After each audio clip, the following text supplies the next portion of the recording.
Africa has been the provider. If you look at Europe, Europe cannot survive without Africa. One situation that people don't realize, post-World War, when the US came up with the Marshall Plan, what they don't tell you is that the contribution through exploitation of African minerals was actually the biggest funder of the European Recovery Plan, ERP, aka the Marshall Plan. US contributed $13 billion, which is now present day $175 billion, which, by the way, the American taxpayer must be paid back. Nobody's asking for that money back.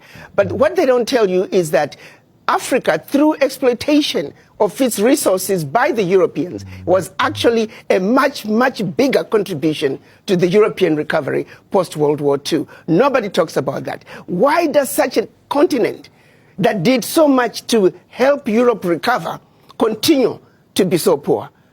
Let's be realistic here. Let's not talk about peanuts. Africa does not need the aid. What we need is for those who are exploiting Africa to stop. Africa has everything it needs. If Africa could have contributed as much as it did to the recovery of Europe post-World War II, why wasn't Africa equally developed?